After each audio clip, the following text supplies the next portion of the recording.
राधे राधे दोस्तों, माघ मास की प्रातकाल बेला में आप सभी का स्वागत है। पवित्र माघ मास यानी अपनी आध्यात्मिक ऊर्जा को तेजी में बनाने वाला मास, और इस पवित्र मंगल मास में आप सभी पुनः श्रवण और भक्ति भाव पूर्वक नियम पूर्वक प्रतिदिन कथाओं का श्रवण कर रहे हैं। इसके लिए आप सभी का बहुत बहुत धन्यवाद। भगवान श्री हरि की कृपा आप और आपके परिवार पर सदैव बनी रहे। तो चलिए आज की कथा आरंभ करते हैं। ऋषि वशिष्ठ ने कहा, महामना मुकुंडू ने विधि पूर्वक अपनी माताओं का अंतिम संस्कार किया और उसके बाद दीर्घ काल तक उन्होंने काशी में निवास किया। भगवान शंकर के प्रसाद से उनकी धर्म पत्नी मरुदती के गर्भ से एक महान तेजस्वी पुत्र उत्पन्न हुआ और ये ऋषि मृकुंडू का पुत्र था और इसलिए इसे मार्केंड के नाम से जाना गया। श्रीमान मार्केंड मुनि ने तपस्या से भगवान शिव की आराधना करके उनसे दीर्घायु पाकर अपनी आंखों से अनेकों प्रकार प्रलय का दृश्य देखा। ऋषि वशिष्ठ के मुख से बात सुनकर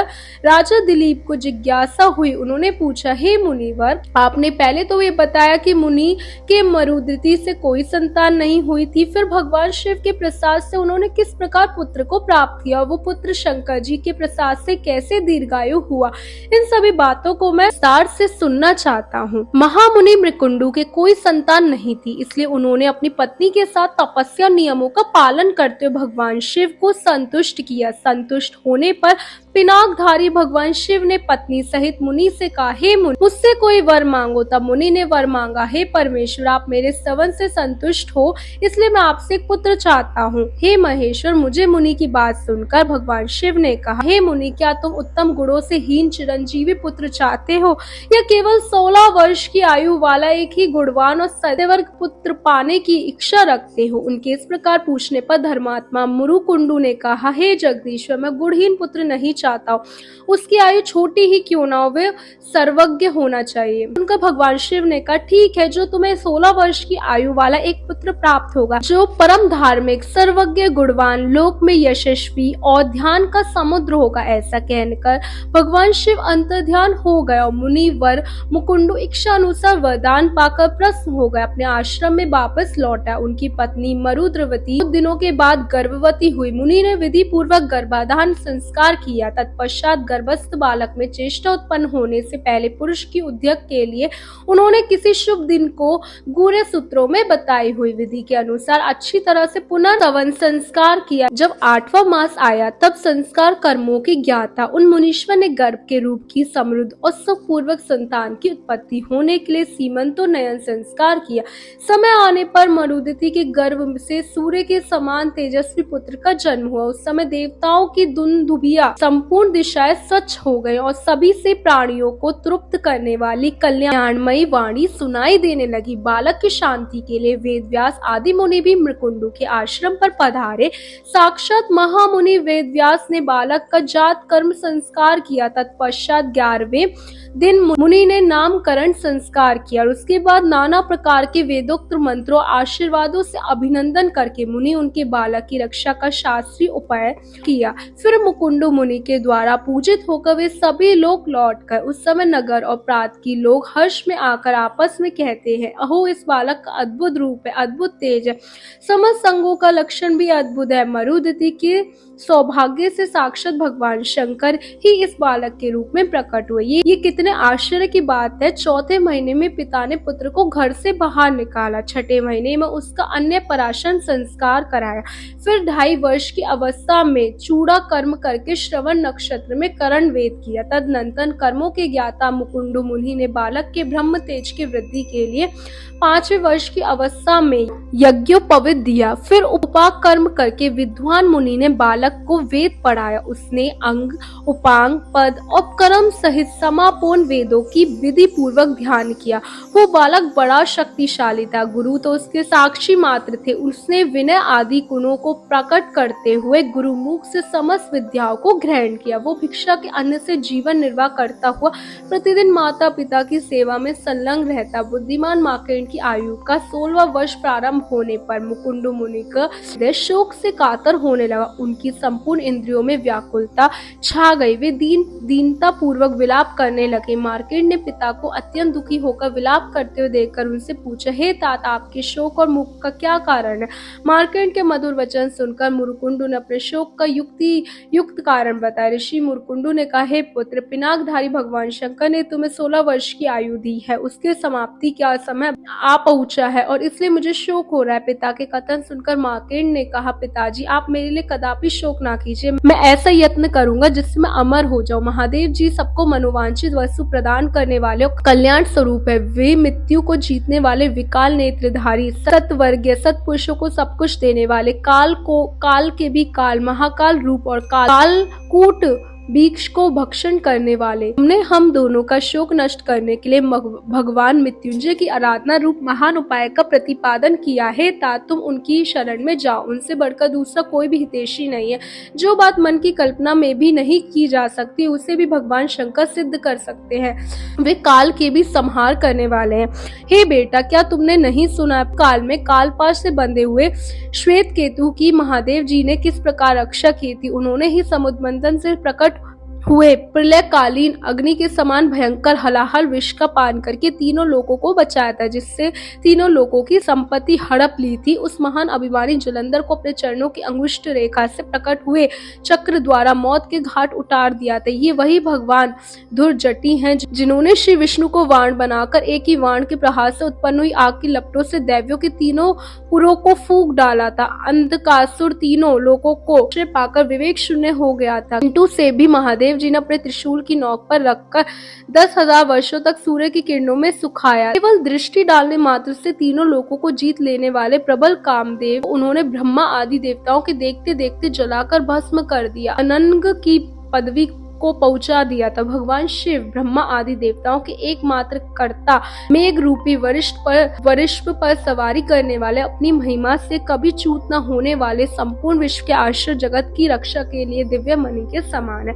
हे बेटा, तुम उन्हीं की शरण में जाओ। इस प्रकार मुनि मकंडू ने अपने पुत्रों को आज्ञा दी और फिर मार्कंड अपने पिता की आज्ञा अनुसार दक्षिण समुद्र के तट पर चले गए। और फिर वहाँ क्या हुआ उसकी कथा का श्रवण हम करेंगे हमारे इसी माघ मास कथा श्रृंखला की अगली कड़ी में। बोलो श्री विष्णु भगवान की जय। माघ मास की पौराणिक कथा श्रृंखला में इस समय हम श्रवण कर रहे हैं ऋषि मार्कंड की कथा। उसकी पिछली कड़ी में हमने सुना था कि किस प्रकार धर्मात्मा मुरुकुंडु के पुत्र मार्कंड जब 16 वर्ष की आयु तक पहुंच जाते हैं तो उन्हें ज्ञात होता है कि उनकी आयु शेष नहीं रह गई है, और इस कारण से अपने माता पिता को चिंतित देखकर वे अपने माता पिता से कहते हैं, पिताश्री आप मेरे लिए शोक न करें, महादेव जी से ऐसी प्रार्थना करूंगा कि वो मुझे अभिष्ट वर अवश्य प्रदान करेंगे। बस इतना कहकर माता पिता की आज्ञा लेकर मार्कंड जी दक्षिण समुद्र के तट पर चले गए। वहां विधि पूर्वक अपने ही नाम से एक शिवलिंग स्थापित की। तीनों समय स्नान करके वे भगवान शिव की पूजा अर्चना करने लगे। पूजा के अंत में स्तोत्र पढ़कर नित्य करते थे। उस स्तोत्र से एक ही दिन में भगवान शंकर संतुष्ट हो गए। मार्कंड जी ने बड़े भक्ति के साथ उनका पूजन किया। जिस दिन उनकी आयु समाप्त होने वाली थी उस दिन शिव जी की पूजा में संलग्न होकर वे जो स्तुति करने लगे,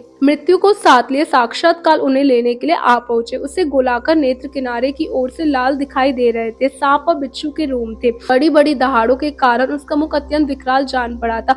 वो काजल के समान काला था। पास आकर काल ने उनके गले में फंदा डाल दिया। गले में बहुत बड़ा फंदा लग जाने पर मार्कंड जी ने कहा, हे महामते काल, मैं जब तक जगदीश्वर शिव के महामृत्युंजय नामक महास्तोत्र का पाठ पूरा ना कर लूं तब तक मेरी प्रतीक्षा करो। मैं शिव जी की स्तुति के बिना कहीं नहीं जाता हूँ, भोजन और शोन तक नहीं करता। ये मेरा निश्चित व्रत है। संसार में जीवन, स्त्री, राज और सुख भी मुझे प्रिय नहीं है जितना कि शिव जी का स्रोत है। यदि मैंने इस विषय में कोई असत्य बात ना कही हो तो इस सत्य के प्रभाव से भगवान महेश्वर सदा मुझ पर प्रसन्न रहे। मार्कंडेय जी की ये बात सुनकर काल ने हंसते हुए उनसे कहे, ब्राह्मण, मालूम होता है तुमने पूर्व काल से निश्चित की हुई बड़े बुढ़ों की ये बात नहीं सुने। जो मूढ़ बुद्धि मानव आयु के प्रथम भाग में धर्म का अनुष्ठान नहीं करता, वो वृद्ध हो जाने पर साथियों से बिछड़े हुए राही की भांति पश्चाताप करता है। 8 महीनों में ऐसा उपाय कर लेना चाहिए जिससे वर्षों काल के 4 महीने सुख से बीते, दिन में ही वो काम पूरा कर ले जिससे रात में सुख से रहे। पहली अवस्था में ही ऐसा कार्य कर ले जिससे बुढ़ापे में सुख से रहे, और जीवन भर ऐसा कार्य करता है जिससे मरने के बाद सुख मिले। जो कार्य कल करना उसे आज ही कर ले, जिसे अपराह्न में करना हो उसे पूर्वाह्न में कर ले। काल इस बात की प्रतीक्षा नहीं करता कि इस पुरुष का काम पूरा हुआ है या नहीं हुआ, ये कार्य कर लिया या बाकी है। इस कार्य का कुछ अंश हो गया कुछ बाकी। इस प्रकार की क्षय करते हुए पुरुष को काल सहसा आकर दबोच लेता है। जिसका काल नहीं आया है वो सैकड़ों बाणों से बीन जाने पर भी नहीं मरता, और जिसका काल आ पहुंचा है वो कुछ के अग्र भाग से झूसने पर भी जीवित नहीं रहता। मैं हजारों चक्रवर्ती राजा और सैकड़ों इंद्रों को भी अपना गारस बना चुका हूँ।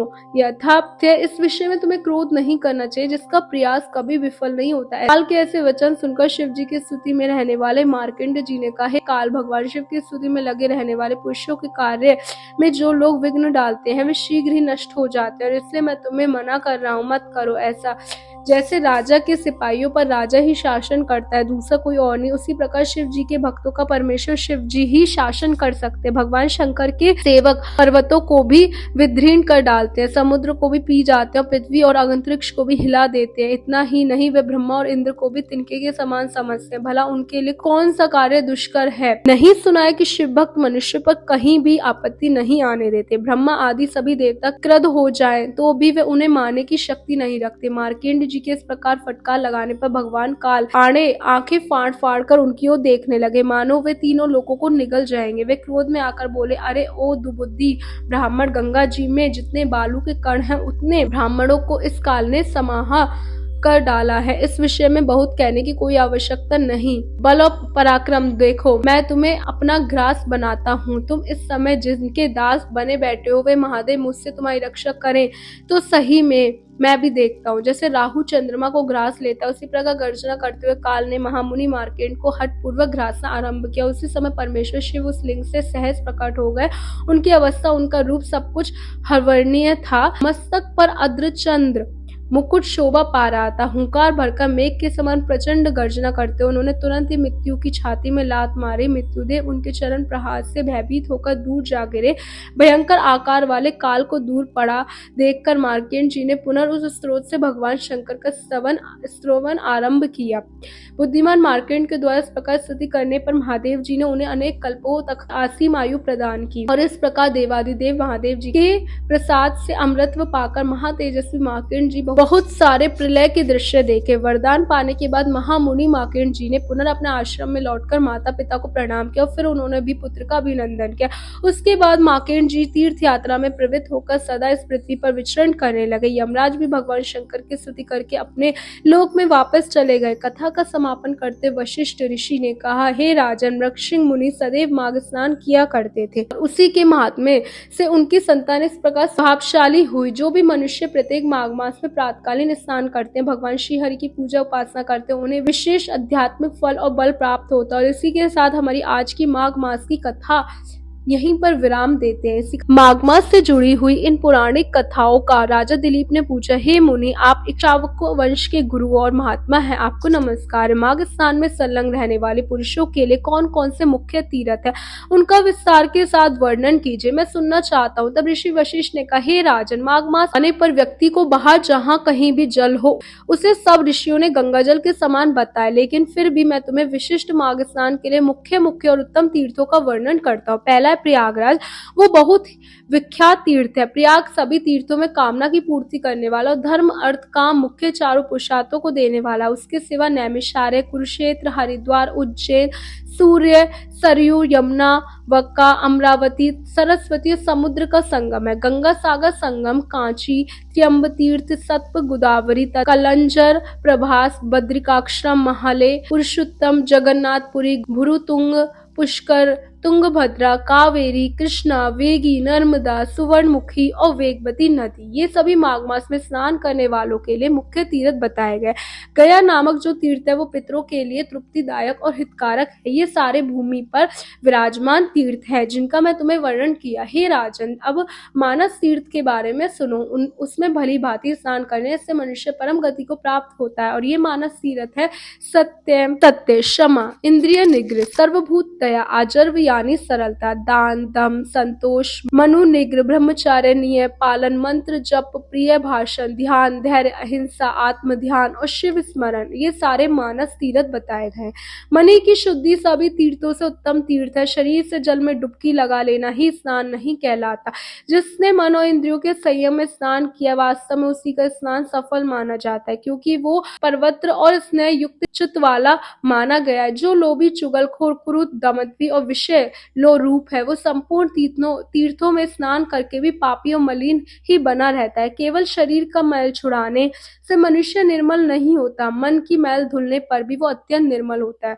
जलाचर जीव जल में ही जन्म लेते हैं और उसी में मर जाते हैं, लेकिन फिर भी इससे वे स्वर्ग नहीं पाते, क्योंकि उनके मन का मैल नहीं धुलता। विषयों में जो अत्यंत आसक्ति होती है, उसी को मानसिक मल कहते हैं। विषयों की ओर से विराज्य हो जाना ही मन की निर्मलता है। दान, यज्ञ, तपस्या, बाहर भीतर की शुद्धि, शास्त्र ज्ञान, ये भी तीर्थ है। अगर अंधाकरण का भाव निर्मल हो तो ये सबके सब तीर्थ है। जिसने इंद्रिय समुदाय को काबू में कर लिया है, वो मनुष्य जहाँ जहाँ निवास करता है, वहीं वहीं उसके लिए कुरुक्षेत्र, नैमिषारण्य और पुष्कर आदि तीर्थ प्रस्तुत हैं।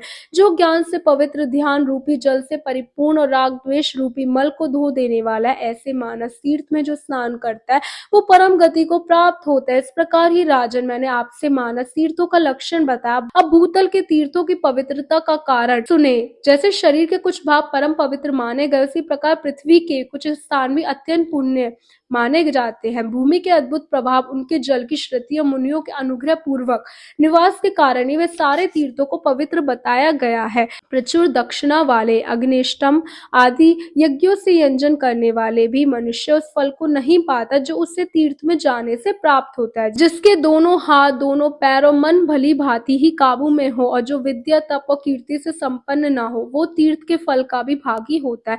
जो प्रतिग्रह से निरुत्त, जिस किसी वस्तु से भी संतुष्ट रहने वाला, अहंकार से मुक्त है, वो तीर्थ कर्म करता है, उसकी तो बात ही क्या है। वो मनुष्य पशु पक्षियों की योनि में नहीं पड़ता, बुरे देश में जन्म नहीं लेता, दुख का भागी नहीं होता, स्वर्ग लोक में लग जाता है और मोक्ष का उपाय प्राप्त करता है। अक्षधालु, पापात्मा और धीर मनुष्य स्वर्ग लोक में जाता है। तीर्थ में अद्री आह्वान के बिना ही श्राद्ध करना जाए, वे श्राद्ध के योग्य काल हो या ना हो, तीर्थ में बिना विलंब किए श्राद्ध और तर्पण करना उचित है। उसमें विघ्न नहीं डालना चाहिए। अन्य कार्य के प्रसंग से भी तीर्थ में पहुंच जाने पर स्नान करना जाए।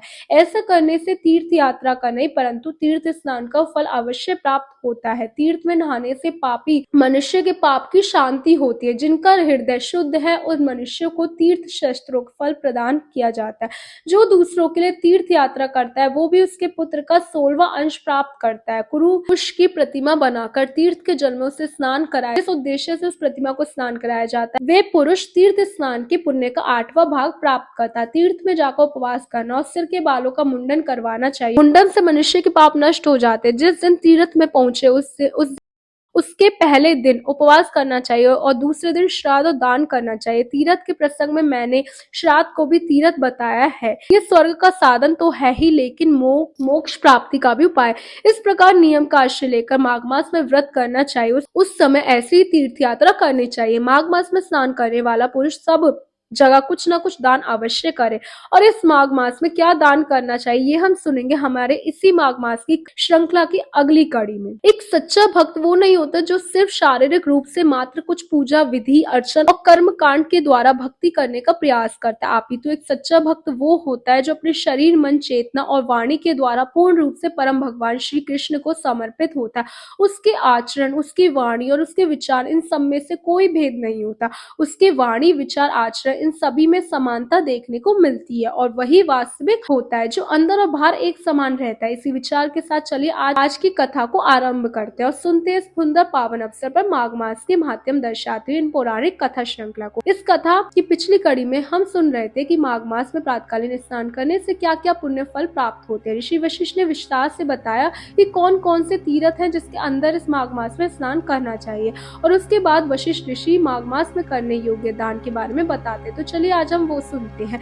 ऋषि वशिष्ठ ने कहा, इस प्रकार नियम का आश्रय लेकर माघ मास में व्रत ग्रहण करना चाहिए। माघ मास में स्नान करने वाला पुरुष सब जगह कुछ न कुछ दान अवश्य करे। माघ मास में किया गया दान मनुष्य को अनंत गुना अधिक आध्यात्मिक और पुण्य फल प्राप्त करता है। हे राजन, अब ध्यान से सुने कि माघ मास में क्या दान करना चाहिए। फलों में बेर, केला और आंवले का फल, सेर भर घी, सेर भर तिल, पान, एक आड़ा यानी 16 सेर चावल, कुम्हाड़ा, खिचड़ी, ये 9 वस्तु प्रतिदिन ब्राह्मण को दान करनी चाहिए, जिस किसी भी प्रकार हो सके। माघ मास को व्यर्थ नहीं जाने देना चाहिए। थोड़ा सूर्योदय होते होते माघ स्नान कर लेना चाहिए और माघ स्नान करने वाले पुरुष को यथाशक्ति शौच और संतोष आदि नियमों का पालन करना चाहिए। विशिष्ट ब्राह्मणों और साधु सन्यासी को पकवान भोजन कराना चाहिए। जाड़े का कष्ट दूर करने के लिए बोझ के बोझ सूखे काष्ठ दान करने चाहिए। रुई भरा अंगा, शैया, गदा, यगो पवित्र, लाल वस्त्र, रुईदा, रजाई, जयफल, लौंग, बहुत से पान, विचित्र प्रकार के कंबल, हवा से बचाने वाले गुरु, मुलायम जूते, सुगंधित उट्टन का भी दान करना चाहिए। माघ स्नान पूर्वक घी, कंबल, पूजन सामग्री, काला अगर कपूर, अगर धूप, मुटी बत्ती वाले दीप और भांति भांति के नैवेद्य से माघ स्नान जनित फल की प्राप्ति के लिए भगवान माधव की पूजा करनी चाहिए। माघ मास में डुबकी लगाने से सारे दोष नष्ट हो जाते हैं और अनेक जन्मों की पाराजित संपूर्ण महापाप तत्काल विलीन हो जाते हैं। माघ स्नान करने के बाद प्रत्येक व्यक्ति को अपने यथाशक्ति के अनुसार किसी भी शुभ कार्य के लिए, वैदिक धर्म के लिए, यज्ञ के लिए दान अवश्य करना चाहिए। ये माघ स्नान ही मंगल का साधन और यही वास्तव में धन का उपार्जन है और यही इस जीवन का फल है। भला माघ स्नान मनुष्य का कौन कौन से कार्य नहीं सिद्ध कर सकता, यहाँ तक कि वो पुत्र, मित्र, कलह, राज, स्वर्ग और मोक्ष भी देने वाला है। हे राजन, अब ध्यान से सुनिए, मैं आपसे के चरित्र का वर्णन करता हूँ। यह शुभ प्रसंग श्रोताओं के समस्त पापों को तत्काल हर लेता है। एक समय नर्मदा के रमणीय तट पर एक बहुत बड़ा अग्रहार ब्राह्मणों को दान में मिला हुआ गाँव था। वे लोगों में अकलंग नाम से विख्यात था। उसमें वेदों के ज्ञाता धर्मात्मा ब्राह्मण रहते थे। वे धन और धान्य से भरे हुए थे। उस गाँव में एक श्रेष्ठ ब्राह्मण था जो सूरवत के नाम से विख्यात था। उन्होंने संपूर्ण वेदों का अध्ययन किया था। वेदों के अर्थ के वे अच्छे ज्ञाता थे। धर्म शास्त्रों के अर्थ का भी पूर्ण ज्ञान रखते थे। पुराणों की व्याख्या करने में वे बड़े कुशल थे। वेदांगों के अभ्यास करके उन्होंने तर्क शास्त्र, ज्योतिष शास्त्र, गज विद्या, अश्व विद्या, औसत कलाएं, मंत्र शास्त्र, सारोत्र शास्त्र और योग शास्त्र का भी अध्ययन किया। वे अनेक देशों की लिपि और नाना प्रकार की भाषाएं जानते थे। ये सब कुछ उन्होंने धन कमाने के लिए सीखा था और लोभ से मोहित होने के कारण अपने भिन्न भिन्न गुरुओं को उन्होंने गुरु दक्षिणा नहीं दी थी। उपायों के जानकर तो वे ही उन्होंने इन सभी उपायों से बहुत सारा धन उपार्जित कर लिया। उनके मन में बड़ा लोभ था, इसलिए वे अन्याय से भी धन कमाया करते थे। जो वस्त्रों बेचने योग्य नहीं होते थे उसको भी बेचते थे और जंगल की वस्तुओं का भी विक्रय करते थे। उन्होंने चांडाल आदि से भी दान लिया था। कन्या बेची, गौ, तिल, चावल, रस, तेल का विक्रय किया। वे दूसरों के लिए भी तीर्थ में जाते, दक्षिणा लेते, देवता की पूजा करते, वेतन लेकर पढ़ाते थे और दूसरों के घर में खाते थे। इतना ही नहीं, वे नमक, पानी, दूध, दही, पकवान भी बेचा करते थे। इस रखाव अनेक उपायों से उन्होंने यत्न पूर्वक धन कमा लिया। धन के पीछे उन्होंने नित्य नैमित्य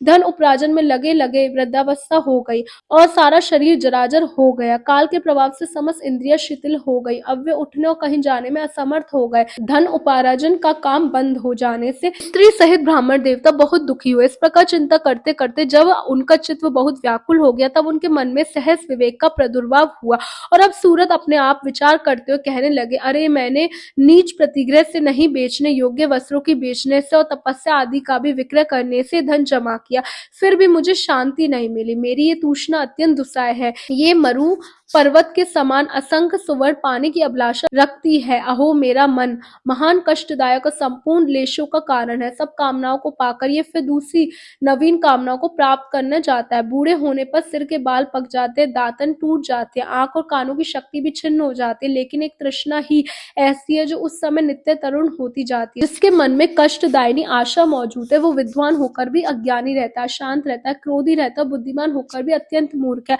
आशा मनुष्यों को नष्ट करने वाली है, उसे अग्नि के समान जानना चाहिए। अतः जो विद्वान सनातन पद को प्राप्त करना चाहिए वो आशा का परित्याग करते हैं। बल, तेज, यश, विद्या, सम्मान, शास्त्र, ज्ञान, उत्तम कुल में जन्म, इन सबको आशा शीघ्र ही नष्ट कर देती है। मैंने इस प्रकार बहुत कलेश उठाकर ये धन कमाया। वृद्धावस्था ने मेरे शरीर को भी गला दिया और सारा बल हर लिया। अब से मैं श्रद्धा पूर्वक परलोक सुधारने के लिए प्रयत्न करूंगा। ऐसा निश्चय करके ब्राह्मण देवता जब धर्म के मार्ग पर चलने के लिए उत्सुक हुए, उस दिन रात्रि में कुछ चोर उनके घर में घुसे। चोरों ने ब्राह्मण को खूब कसकर बांट दिया और सारा धन लेकर निकल गए।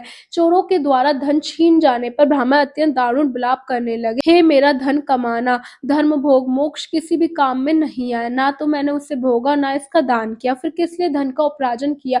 अरे मैंने अपने आत्मा को धोखे में डालकर ये क्या कर दिया, सब जगत से दान लिया, मद्रिका तक का विक्रय किया। पहले तो एक गांव का प्रतिग्रह नहीं लेना चाहिए, अगर एक को ले लो तो दूसरी का प्रतिग्रह लेना कदापि उचित नहीं है। उस गौ को भी यदि बेच दिया जाए तो वो 7 पीढ़ियों को दुख कर देती है। इस बात को जानने के बाद भी मैंने लोभवश होते हुए उतावली चूट कर हाथ में कुश की पवित्री लेकर मैंने कभी गायत्री मंत्र का उपांशु अथवा मानस जप भी नहीं किया, जीवों का बंधन छुड़ाने वाले महादेव जी की आराधना नहीं किया, जो मंत्र पढ़कर अथवा बिना मंत्र के ही शिवलिंग के ऊपर एक पत्ता या फूल डाल देता उसकी करोड़ों पीढ़ियों का उद्धार हो जाता, लेकिन मैंने कभी ऐसा नहीं किया। संपूर्ण पापों का नाश करने वाले भगवान विष्णु को भी कभी संतुष्ट नहीं किया, 5 प्रकार की हत्याओं के पाप नाश करने वाले पंच यज्ञों का अनुष्ठान नहीं किया, स्वर्गलोक की प्राप्ति कराने वाले अतिथि के सत्कार से भी वंचित रहा, सन्यासी का सत्कार करके उस अन्न की भीख भी मैंने नहीं दी, ब्रह्मचारी को विधि पूर्वक अतिथि के योग्य भोजन भी नहीं दिया। इस प्रकार वो ब्राह्मण विलंब कर रहे थे और उसी समय उन्हें कुछ बात याद आ जाती है और वो बात उनके जीवन में उद्धार करेगी, और वो क्या है ये हम सुनेंगे माघ मास कथा श्रृंखला की अगली कड़ी में। तो चलिए आज की माघ मास की कथा आरंभ करते हैं। इस कथा की पिछली कड़ी में हमने सुना कि सुव्रत ब्राह्मण अपने जीवन में हर प्रकार से न्याय और अन्याय से 1 लाख सुवर्ण मुद्राएं अर्जित करके धन उपार्जित करता है, लेकिन एक दिन जब वो वृद्ध हो जाता है उस समय उसके घर में चोर आकर उसका सारा धन लूट कर ले जाते। उस समय वो ब्राह्मण विलाप करते हुए सोचता है, हे विधाता, मैंने ब्राह्मणों को भांति भांति के सुंदर और महीन वस्त्र अर्पण नहीं किए, कोई भी पुण्य कार्य नहीं किया, सब पापों का नाश करने के लिए प्रज्वलित अग्नि में घी से भीगे हुए मंत्र पूत तिलों का हवन नहीं किया, श्री सूक्त पौमानी रुचा मंडल ब्राह्मण पुरुष सूक्त और परम पवित्र शतरुद्रीय मंत्र का जाप नहीं किया, पीपल की पूजा नहीं की, त्रयोदशी का व्रत भी त्याग दिया, वो भी यदि रात को अथवा शुक्रवार के दिन बढ़े तो तत्काल सब पापों को हरने वाली, लेकिन मैंने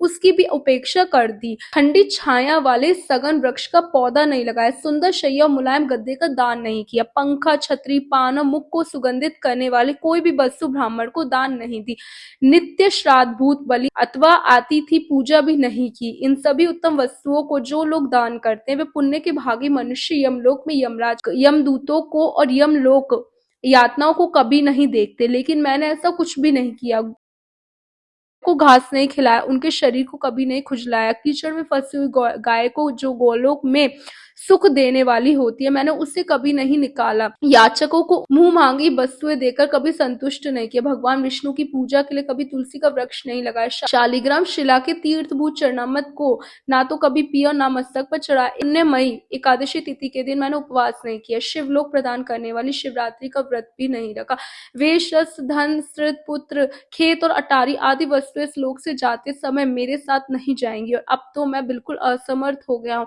अतः कोई उद्योग भी नहीं कर सकता, क्या करूं कहाँ जाऊं, हे भगवान मुझ पर बहुत बहुत भारी कष्ट आ गया, मेरे पास परलोक का राक्षस भी नहीं रहा। इस प्रकार व्याकुल चित होकर सूर्यव्रत ने मन ही मन विचार किया, ओ मेरी समझ में आ गया अब आ गया, मैं धन कमाने के लिए उत्तम देश कश्मीर को जा रहा था, मार्ग में भागीरथी गंगा के तट पर मुझे कुछ ब्राह्मण दिखाई दिए जो वेदों के पारंगम विद्वान थे, वे प्रातःकाल मार्ग स्नान करके बैठे हुए थे। ऋषि वशिष्ठ के मुख से ये सभी सुनकर राजा दिलीप ने पूछा, हे भगवान, आपने वर्णाश्रम धर्म और नित्य नैमिक कर्मों सहित संपूर्ण धर्मों का वर्णन किया, अब मैं सनातन मोक्ष मार्ग का वर्णन सुनना चाहता हूँ, आप उसे सुनाने की कृपा करें। संपूर्ण मंत्रों में कौन सा ऐसा मंत्र है जो संसार रूपी रोग की एकमात्र औषधि हो, सभी देवताओं में कौन देवता है जो मोक्ष प्रदान करने वाला श्रेष्ठ देवता है, ये भी बताइए। ये सुनकर ऋषि वशिष्ठ कहते, हे राजन, प्राचीन काल की बात है, यज्ञ और दान में लगे रहने वाले संपूर्ण महिषियों ने ब्राह्मण जी के पुत्र मुनिश्रेष्ठ नारद जी से प्रश्न किया, भगवान हम किस मंत्र से परम पद को प्राप्त होंगे, हे महाभाग हमें बताइए, हमारे ऊपर कृपा कीजिए। तब नारद मुनि ने कहा, हे महिषियों, पूर्व काल में सनक आदि योगियों ने एकांत में बैठे हुए ब्रह्मा जी से परम दुर्लभ मोक्ष मार्ग के विषय में प्रश्न किया, और तब ब्रह्मा जी ने इस प्रकार कहा, संपूर्ण योगी जन परम उत्तम मोक्ष मार्ग का वर्णन सुने, बड़े सौभाग्य की बात है कि आज मैं इस अद्भुत रहस्य का वर्णन करूंगा। करूंगा। समस्त देवता तपस्वी ऋषि इस रहस्य को नहीं जानते। सृष्टि के आदि में अविनाशी भगवान नारायण मुझ प्रसन्न हुए। उस समय मैंने उन पुराण पुरुष उत्तम से पूछा, हे भगवान, किस मंत्र से मनुष्य का संसार से उद्धार होगा? इसको यथार्थ रूप से बताइए, इससे सभी लोगों का हित होगा। कौन सा ऐसा मंत्र जो बिना पुण्य चरण के ही एक बार उच्चारण करने मात्र से मनुष्य को परम पद प्रदान करता है? तब भगवान ने कहा, हे महाभाग, तुम सभी लोगों के हितैषी हो। तुमने ये जो उत्तम बात पूछी है, अतः मैं तुम्हें ये रहस्य बताता हूँ। सभी मंत्रों की अपेक्षा ये सब शुभकारक, एक बार स्मरण करने मात्र से परम पद प्राप्त करते हैं। लक्ष्मी नारायण मंत्र सभी फलों को देने वाला है। जो मेरा भक्त नहीं है वो इस मंत्र को पाने का अधिकारी नहीं है। उसे यत्न पूर्वक दूर रखना चाहिए। ब्राह्मण, क्षत्रिय, वैश्य, स्त्री, शूद्र और इतर जाति के भी मनुष्य अगर मेरे भक्त हैं तो वे सभी इस मंत्र को पाने के अधिकारी हैं। जो भी मेरे शरण में आए हों, मेरी सेवा, दूसरे का सेवन ना करते हो और अन्य किसी साधन का आश्रय न लेते हो, ऐसे लोगों को इस उत्तम मंत्र का उपदेश देना चाहिए। यह सबको शरण देने वाला मंत्र है। एक बार उच्चारण करने पर ही यह आर्त प्राणियों को शीघ्र फल प्रदान करता है। अभिमानी, नास्तिक, कृतघ्न, श्रद्धा रहित हो, सुनने की इच्छा न रखता और 1 वर्ष तक साथ न रह चुका हो, ऐसे मनुष्य को इस मंत्र का उपदेश नहीं देना चाहिए। जो काम, क्रोध से मुक्त और दंभ, लोभ से रहित हो और अन्य भक्ति योग के द्वारा मेरी सेवा करता हो, उसे विधि पूर्वक इस उत्तम मंत्र रत्न का उपदेश देना चाहिए। इस प्रकार भगवान श्री विष्णु ने इस मंत्र के विषय में और विस्तार से उसका महिमा मंदन किया, और वो हम विस्तार से जानेंगे हमारे इसी माघ मास कथा श्रृंखला की आने वाली कड़ी में। इस कथा की पिछली कड़ी में हमने सुना था कि राजा दिलीप ऋषि वशिष्ठ से एक विशेष मंत्र के बारे में पूछते हैं। सभी देवताओं में सबसे बड़े मोक्ष देने वाले देवता कौन है, उनके बारे में पूछते हैं। इस संबंध में ऋषि वशिष्ठ एक पौराणिक कथा सुनाते हैं और उस कथा के अंदर नारद मुनि ने ब्रह्मा जी से जो सुना था उसका वर्णन कर रहे हैं। और उस कथा के अंदर ब्रह्मा जी ने विष्णु भगवान से वार्तालाप कर रहे हैं और उसमें भगवान विष्णु कहते हैं, हे ब्रह्मा जी, मेरी आराधना करना, मुझ में समस्त कर्मों का अर्पण करना, अन्य भाव से मेरी शरण में आना, मुझे सभी कर्मों का फल अत्यंत विश्वास पूर्वक समर्पित कर देना, मेरे सिवा और किसी साधन पर भरोसा न रखना और अपने लिए किसी वस्तु का संग्रहण करना, ये सारे शरणागत भगत के नियम है। ऐसे गुरु से युक्त पुरुष को इस उत्तम मंत्र का उपदेश देना जाए। इस मंत्र का मैं सर्वव्यापी सनातन नारायण ही ऋषि हूँ। लक्ष्मी के साथ मैं ही इसका देवता भी हूँ, अथवा जंतर पूर्ण काम, सर्वव्यापक, सबके बंधु और कृपामयी, सुधा के सागर लक्ष्मी सहित मैं नारायण ही इस मंत्र का देवता हूँ। इसलिए मेरी अनुगामिनी लक्ष्मी देवी के साथ मुझ विष्णु रूपी भगवान का ध्यान करना जाए। अपनी इंद्रियों को वश में करके पवित्र होकर मंत्र रत्न आदि से गंध पुष्प अर्पित करके शंकर, चक्र, गदा, पद्म धारण करने वाले श्री विष्णु भगवान को मेरे विष्णु का मेरे वामांग में विराजमान देवी लक्ष्मी सहित पूजन करना चाहे।